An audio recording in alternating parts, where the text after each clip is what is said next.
Hello Aries, Sun, Moon, Rising, and Venus signs. Kamusta kayo? Sana po yun nasa mabuti kayong kalagayan. Welcome back po sa Star Tarot. At kung bago kayo rito, welcome din po kayo. Please subscribe, like, share my videos, and leave me a comment po kung nakaresonate kayo. Thank you. Tignan natin ang mga messages ninyo for today. First message po ninyo ay Three of Pentacles. Napakaganda nito Aries kasi lalabas dito yung galing ninyo, yung talent ninyo, yung mga skills ninyo, you know. At kung ano man ang inyong ginagawa, trabaho man sa career niyo or business, it feels like yung talent ninyo, yung skills ninyo, or yung spiritual gifts ninyo, yan ang magdadala sa inyo sa inyong tagumpay. Yan ang magdadala sa inyo uh, sa success, at saka baka meron kayo ritong pag-share, no? Maaring meron kayong ginagawang, siguro teacher ang iba sa inyo Aries, yun ang napipick up ko. Kasi parang you are sharing or you are imparting the knowledge that you have sa ibang tao, yung ganon, no? At maari din na nagtuturo kayo, 'di ba, ng talents ninyo, sinishare ninyo yan with other people, and at the same time, they are learning from you, no? Yung ganon. At saka, this is also about teamwork, kaya most probably, ang iba sa inyo rito is going to work with other people as well. Meron kayong makakasama, makakapartner, meron kayong makaka-collaborate, no? Yung ganon. So, good luck sa'yo. What else? We have Three of Wands, another three. So, this is synchronicity. This is number 33. So, master number 33 yan. That is a very powerful number. So, I suggest po, pakitignan po ninyo, i-google po ninyo kung ano yung ibig sabihin ng master number 33 for more guidance, kasi there are more insights, inspiration na gusto ng universe na malaman ninyo. Kaya pakitignan po ninyo master number 33 for more guidance. Maaari din na yung number 33 is also excuse me po, maaaring number 33 is a significant number para sa inyo. Maaaring yan ay edad ninyo, maaaring yan ay last two digit ng inyong mga plate number sa sasakyan or house number, or baka yan ay mahalaga, no, para sa iyo. Baka number of baka milestone yan, ano, na number para sa inyo. Three of Wands is good luck. No, this is good luck energy as well. May swerte din dito na babalot sa inyo. Nasa inyong horizon then ang energy na ito sa inyo, ang swerte. Kaya perfect ito, no? Para mag-take action kayo, whatever plans you have, whatever ideas you have, kung handa na rin naman yan na i-roll out, now is the perfect time for you to roll it out, no?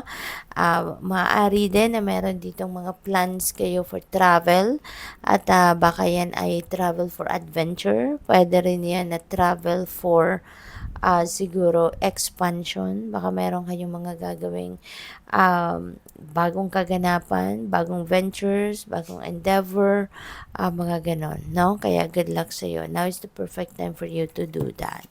We also have Queen of Wands. Ayan. So, this is your energy and you are going to be embodying that as sa ngayon, at magiging masipag ka talaga, Aries, no?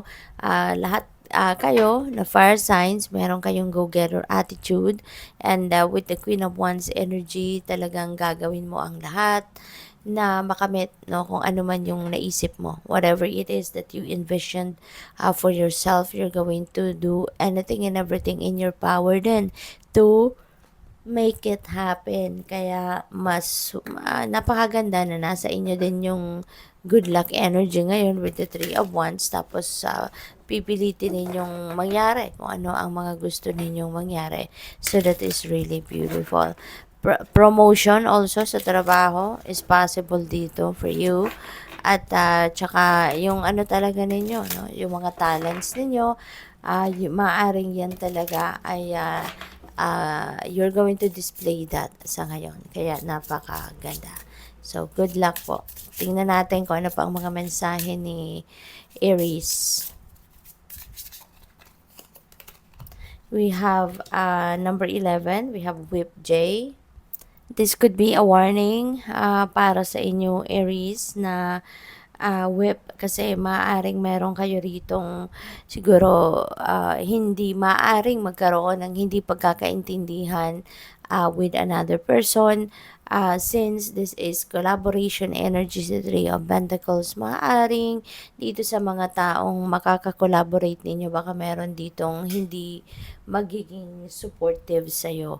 No? O pwedeng meron ditong kukontra sa gusto mo, maaring meron ditong aalma, no, sa plano mo. Kaya maaari na you need to defend your boundaries dito, kailangan ninyo din, kung wala ka din kayong boundaries, no, na in place, make sure that you set, no, your new personal boundaries para nang sa gayon walang pagbabypass, walang pag-aabuso, 'di ba, na magaganap rito.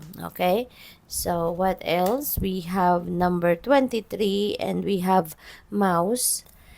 So, feeling ko related pa rin ito dito kay Whip, no? Kasi si mouse, this is about chismis, no? Maaring kung sino man ito na tao dito na medyo hindi nag-a-agree sa'yo or kumukontra sa'yo, 'di ba? Maaring meron ditong paninira, meron ditong pagchichismis na maaaring gawin about you. No? So, po pwedeng may ganong kaganapan dito. Kaya, make sure, no, na gawin din ninyo kung ano lang yung tama. Gawin lang ninyo kung ano yung sakto lang, 'di ba? Para wala silang dahilan, no? Yung mga taong ito walang dahilan na gumawa ng chika about you, 'di ba? Pero siguro ano na lang kayo, maging aware na lang kayo, no, of what you do, of what you say, kasi sadyang ganun, no, sadyang ganun ang buhay. Hindi natin kontrolado ang mga ganun na minsan kahit wala naman tayong ginagawang masama, 'di ba? Minamasama ng ibang tao kung ano man ang sinasabi natin or ginagawa natin, 'di ba? Kahit wala naman tayong kaaway, wala naman tayong inaaway, kahit wala naman tayong ginagawang against, no, other people, pero sadyang may mga tao talaga sa paligid natin na minsan malisyoso or malisyosa, binibigyan ng masamang kulay, kumbaga, ang ginagawa natin at ang mga sinasabi natin, no? Kaya maging may ingat na lang kayo sa mga tao that you are going to be dealing with, okay, para walang maging problema, So, what else? We have heart. Ayan. So, we have number 24. So, siguro, meron ditong pagpapatawad, no? So, siguro, you are also a very compassionate person, Aries. Kasi, despite sa mga hindi masyadong maganda na maaaring gagawin ng mga taong ito sa paligid ninyo, despite that, maaaring ikaw ay magpapatawad or papatawarin mo pa rin sila. 'Di ba? You are going to still accept them sa buhay mo at you are choosing love, no? You are choosing love. Mas pipiliin mo pa rin na magpatawad, mas pipiliin mo pa rin na intindihin sila. So, kudos to you, Aries. So, good luck. Thank you for watching. Love and light. Namaste.